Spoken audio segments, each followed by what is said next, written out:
الحمد لله رب العالمين والعاقبة للمتقين والصلاة والسلام على سيدنا محمد وآله وصحبه أجمعين أما بعد.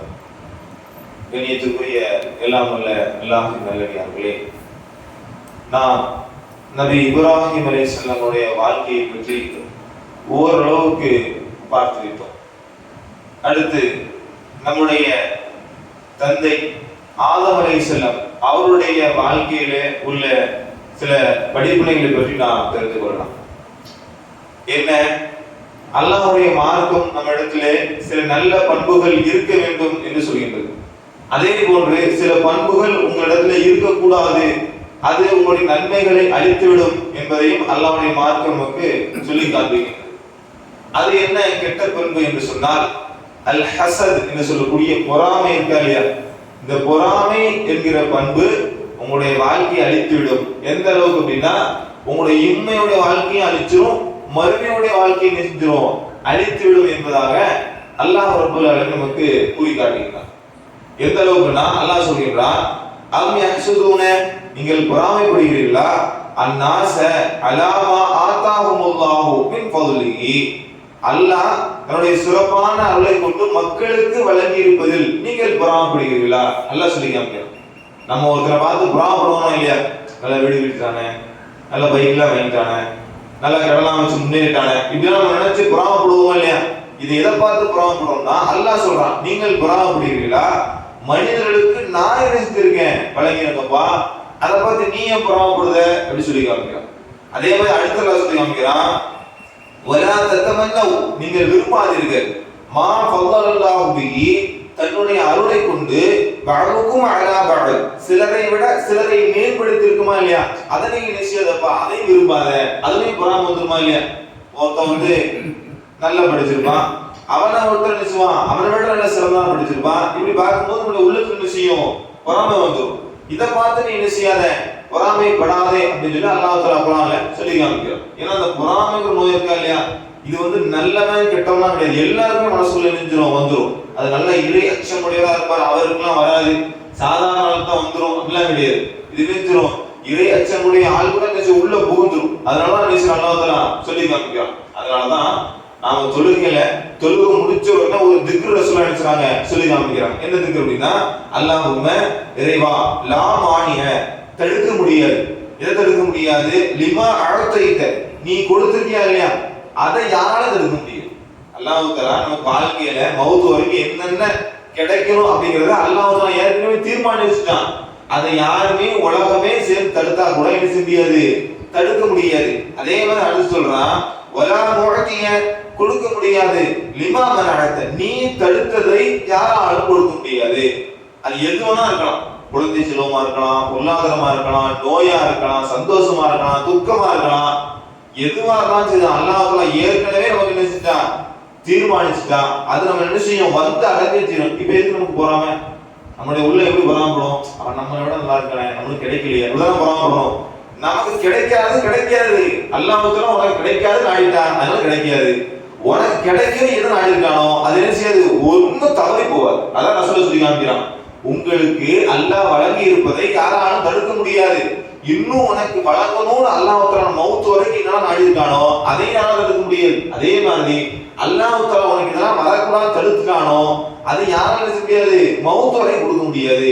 அப்ப இந்த சிம்பிள் டயலாக, இந்த சிம்பிள் வசனத்தை, இந்த நபிமொழியை நபிகள் நாயகம் ஸல்லல்லாஹு அலைஹி வஸல்லம் சொல்றாங்க இல்லையா, இதை உள்ளத்துல ஆழமா பதிஞ்சிட்டாலே போதும், நமக்கு பொறாமை அப்படி நோய் நினைச்சிரும், வராம போயிடும். அப்படிதானே?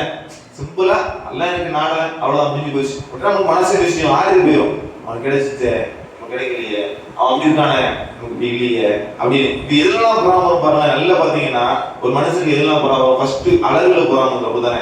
அவனால நல்ல வேலையில வரா இருக்கான், நம்மளாம் அப்படி இல்லையே அப்படிலாம் நிறைய பேசுறாங்க. இருக்கிறதே இருக்கும். அல்லாஹ் தஆலா வந்து ஒவ்வொருத்தரையும் ஒவ்வொரு கலரா படைச்சிருக்கான். இவன் என்ன பண்றான்னா, வெள்ளையா இருக்க பார்த்து அதை எடுத்து பூசு, இதை எடுத்து பூசு, எப்படியாவது வெள்ளையாயிருவோம். அதை எப்படி வெள்ளையாக முடியும்? அல்லாஹ் நானும் வெள்ளையாக முடியும். அல்லாஹ் தஆலா நமக்கு ஒரு கலரை கொடுத்துருக்கான், அதான் இருக்கும். அது என்ன பிரச்சனை நமக்கு? அதை பார்த்து நிறைய பேர் பொறாமப்பட முடியுது, செல்வத்தை பார்த்து பொறாமப்பட முடியுது, குழந்தை செல்வத்தை பார்த்து பொறாமப்பட முடியுது. சிலர் பாருங்க இல்லையா, உனக்கு நிறைய ஆம்பளை புள்ளலாம் பொட்டை புள்ளலாம் சேர்ந்துருக்கு, எனக்கு பொம்பளை புள்ளியா ஆகி போச்சு, என்ன அப்படி ஆகி போச்சு அப்படின்னு வச்சுவோம், மனசு வருத்தப்படுவோம். பொறாமப்படுவோம். ஒண்ணு புரிஞ்சுக்கணும், அல்லாஹ் ஒருத்தர் நமக்கு பொம்பளை பிள்ளை ஆடி இருக்கான், அவனுக்கு ஆம்பளை பிள்ளை ஆடி இருக்கான். இது நான் என்ன செய்ய முடியும்? நம்ம ஒரு கம்பெனில வேலை பார்க்கணும், அங்க உள்ள தொழிலாளியில முதலாளிக்கு ஒரு சில பேரை பிடிக்கும், ஒரு சில பேர் பிடிக்காது. நம்ம போய் அதை எப்படி நீங்க அவனை மட்டும் பிடிச்சி வச்சிருக்கீங்க சொல்ல முடியுமா?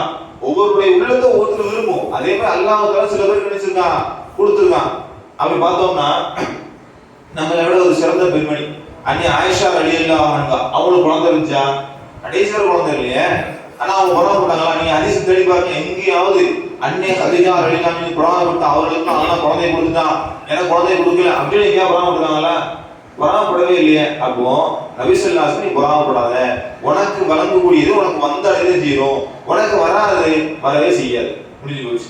அதே மாதிரி ரசூலுல்லாஹ் சொல்றாங்க, இந்த பொறாமை நீங்க பட்டீங்கன்னா என்ன ஆகும் அப்படின்னா, ரசூலுல்லாஹ் எச்சரிக்கிறாங்க.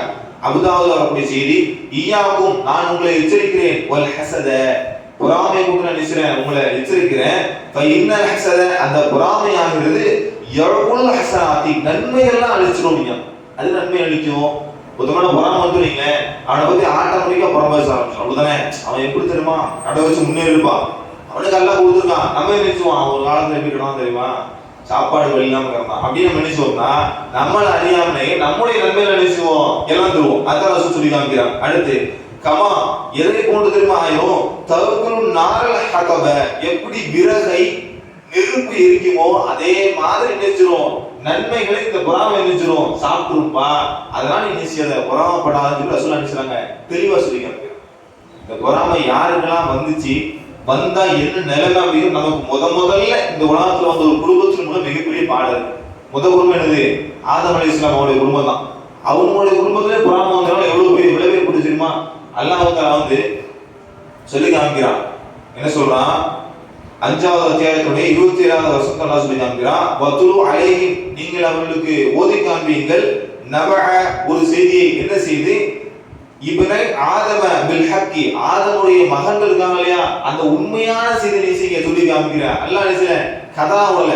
சில பேர் நினைச்சுவாங்க மற்ற மதங்கள்லாம் அவர் எப்படி செஞ்சார் எப்படி செஞ்சார் கதை விடுவாங்க இல்லையா, அந்த கதைலாம் கிடையாது. அல்லாஹ் சொல்றான் உண்மையை கொண்டு ஆதமுடைய மகன்களுடைய இருவருடைய செய்தி நீங்க சொல்லி காமிங்க.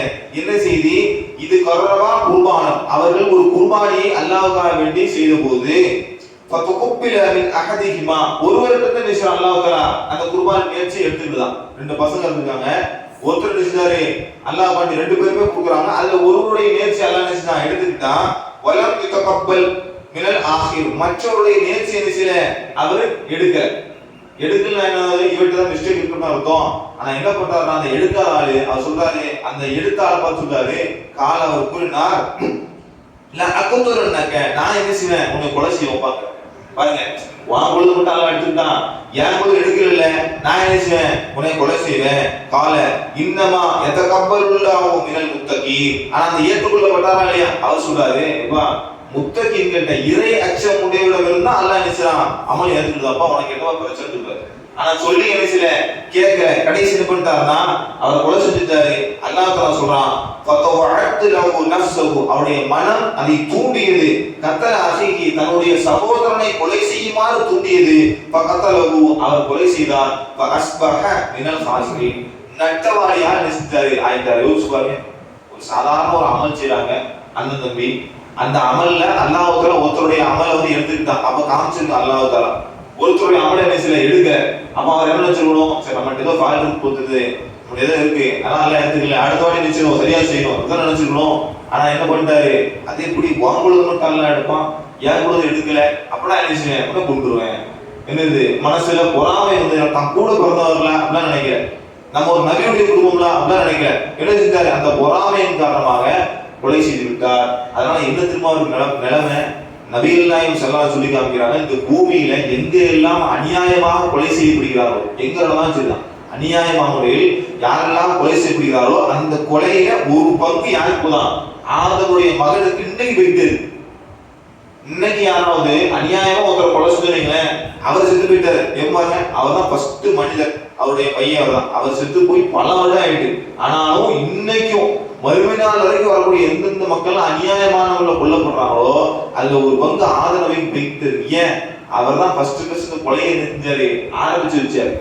ஏன் இந்த கொலை நடந்துச்சு, பொறாமை நடந்துச்சு. அப்போ நம்ம சொன்னாங்க நீங்க என்ன செய்யாதீங்க பொறாமப்படாதீங்க. அது மட்டும் இல்லாம இந்த நபியுடைய குடும்பத்தில் நடந்திருக்கா, அதே மாதிரி யூசுப் அலைஹிஸ்ஸலாம் அவங்களுடைய குடும்பத்தில் நடந்திருக்கு. என்ன நடந்துச்சு?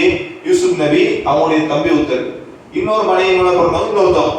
இப்ப என்ன ஆச்சுன்னா, பொதுவாக ஒரு வீட்டுல இது எங்கெல்லாம் உருவாகும் தெரியுமா? கண்டிப்பா வீட்டுல தான் உருவாகும். குழந்தைகள் பத்திலாம் உருவாகும். என்னன்னா, ஒரு லேட்டா குழந்தை பார்த்தானீங்க, மூத்த பிள்ளைங்களுக்குலாம் ஒரு 20 வயசு 15 வயசு ஆயிட்டீங்களே, அடுத்து லேட்டா ஒரு குழந்தை பிறந்தா 5 வயசு 6 வயசுனா இயற்கையாவே மனிதர்கள் உள்ள என்ன செய்யும்? அவங்களாம் ஏற்கனவே கொஞ்சம் பழகி இருப்போம், இவன் சின்ன பையனா இருப்போம், இவன் என்ன செய்வாங்க? கொஞ்சமா அவனுடைய உள்ளத்துல பொறாம வந்துடும். ஏன்னா அத்தா அம்மா அவனை மட்டும் கொஞ்சிட்டாங்க, நம்மள விட மாட்டேங்காங்க, நம்மள கொஞ்சம் மாட்டேங்காங்க, ஆட்டோமேட்டிக்கா நினைச்சிடும் அவனுக்கு பொறாமப்பட்டு ஏதாவது ஒரு செஞ்சுக்கிட்டே இருப்பான்.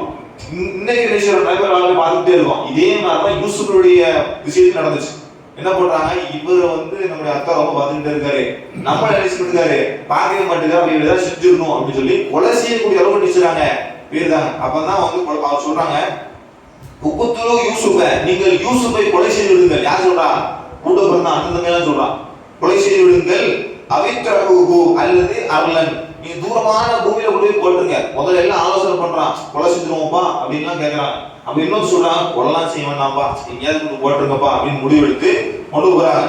அப்புறம் சொல்றாங்க, யகுல்லக்கும் வஜுஹு அபீக்கும், இந்த மாதிரி நீங்க செஞ்சுட்டீங்க உங்களுடைய தந்தையுடைய முகம் நினைச்சிடும், உங்கள் நோக்கி திரும்பிடும். தானே யோகுப் அலைஹிஸ்ஸலாம் நினைச்சுவாங்க, ஆட்டோமேட்டிக்கா நம்ம பக்கம் திரும்பிடுவாங்க அப்படின்னு நினைச்சாங்க. சொல்லிட்டு அடுத்து சொல்றாங்க, வதகூரு மின் பஅதிஹி கௌமன் ஸாலிஹூன், இதுக்கு பின்னாடி நாம என்ன செய்வோம்? நல்லவர்களா மாறிடுவோம். பாருங்களேன், கூட பிறந்த தம்பியை நினைச்சாங்க எங்கேயாவது கொண்டு போட்டுருவோம், அத்தா நம்ம பக்கம் திரும்பிடுவாரு, அதுக்கப்புறம் நல்லபடியா ஆயிடுவோம் அப்படின்னு நினைச்சாங்க உள்ளத்துல. கடைசி செய்யவும் செஞ்சாங்க. என்ன பண்ணாங்க? ஒரு கிணத்துல தூக்கி போட்டா. பாருங்க, நம்ம கூட பிறந்த சகோதரனை கொண்டு போய் ஒரு இடத்துல போடக்கூடிய அளவுக்கு மாறிச்சு அப்படின்னா இந்த பொறாமை என்னது ரொம்பவும் மோசமான செயல். அதனாலதான் எந்த அளவுக்கு இந்த பொறாமப்பட்டுனா யூதர்கள் இருக்கானா இல்லையா, இவங்கலாம் இஸ்லாத்துல நபிகள் நாயகம் ஸல்லல்லாஹு அலைஹி வஸல்லம் அவர்கள் இறை தூதர்னு தெரியும். அவனுக்கு தெரிஞ்சிருந்தும் ஏன் தருமாங்க? ஏன் தெரியுமா? நம்மளுடைய பரம்பரையில இருந்தா அல்லாஹ் நபியை ஏற்படுத்துவான். இப்ப என்ன, அரபு தேசத்திலிருந்து இந்த முகமதை ஏற்படுத்தினா அதனால என்ன செய்ய முடியாது, ஏற்றுக்கொள்ள முடியாதுன்னு சொல்லி பொறாமையின் காரணமாகவே என்ன செஞ்சாங்க? மார்க்கத்தை விருத்து போயிட்டாங்க. இன்னைக்கு நம்முடைய வாழ்க்கையில் இப்படிதான், சில பொறாமையின் காரணமாக நிறைய நன்மையான விஷயத்தை செஞ்சிருப்போம், இழந்திருப்போம். அதனால நமக்கு கிடைக்காத நினைச்சு வருத்தப்பட வேண்டாம், அல்லாஹ் நமக்கு என்ன செய்யல தரலன்னு எடுத்துட்டு போயிருவோம். அதே மாதிரி இந்த பொறாமையில இன்னொரு முக்கியமான விஷயம் அப்படின்னா, சில பேர் கண் திருஷ்டி அடிச்சாலும் நம்புவாங்க. கண் திருஷ்டி என்னதுன்னா, ஒரு குட்டி புள்ள இருக்கீங்க, நல்லா அழகா இருக்கும், அதை வெளியே தூக்கிட்டு இருந்தாங்க, ஏன் யாராவது பார்த்துட்டாங்கன்னா பொறாமையில கண் திருஷ்டி யாரும் பிள்ளைக்கு ஏதோ ஆயிருக்கும்.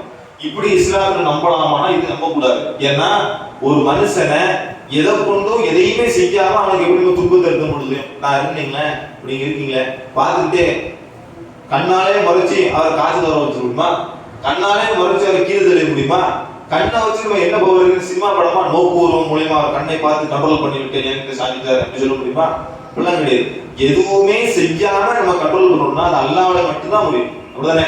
குன் ஆகுது அப்படின்னு நினைச்சிருவோம், ஆயிரும். ஒரு மனுஷன் இருக்கான், முட்டா பையனா இருக்கான், அல்லாஹ் தஆலா நீ அறிவாளியா மாறினா நிச்சயம் ஆயிடுவான். நடைமுறை வாழ்க்கை பார்க்கமா இல்லையா? சிலர் பாருங்க, ஸ்கூல்லாம் 6ஆம் கிளாஸ் 7ஆம் கிளாஸ் 8ஆம் கிளாஸ் முட்டா பையனா இருப்பான், ஆகலிசா படிச்சுட்டு இருப்பான். 10 9 10 பாத்தீங்கன்னா எங்கிட்ட அறிவாளியா போனாதுக்கு ஃபர்ஸ்ட் ரேங்க் எடுக்க ஆரம்பிச்சிடும்.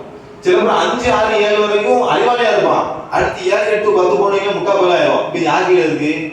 அல்லாஹ்வுடைய கீழே இருக்கு. இது மக்கள் என்ன செய்யறாங்க? நிறைய பேர் நம்பிக்கிட்டு இருக்காங்க. அதனால என்ன செய்யறாங்க? அல்லாஹ் கொடுத்த அருள்கொடையெல்லாம் மறைக்கிறாங்க. நிறைய பொருளாதாரம் கொடுத்தா கூட சட்டை கூட ஒழுங்கா போட மாட்டான். நல்ல சட்டை போட்டா பாத்துருவாங்களோ, நம்ம கடையில் வியாபாரம் போயிருமோ, பிள்ளைங்க எழுதிட்டு போனா பிள்ளைக்கு தான் ஆயிருமோ, இந்த மாதிரி நினைக்கிறாங்க. அதனால இது போன்ற விஷயங்கள் இஸ்லாத்துல கிடையாது. அதனால அல்லாஹ் நமக்கு என்ன தீர்மானிச்சிருக்கானோ அதுதான் கிடைக்கும் என்று விலகி கொள்ளும். இந்த பொறாமை சொல்லக்கூடிய நோயை விட்டு விலகி வாழக்கூடிய நல்ல மக்களாக அல்லாஹ் ரப்பல் ஆலமீன் நம் அனைவரையும் ஆக்குவானாக. சுப்ஹானக அல்லாஹும்ம வபிஹம்திக அஷ்ஹது அல்லா இலாஹா இல்லா அன்த அஸ்தக்ஃபிருக வ அத்தூபு இலைக்.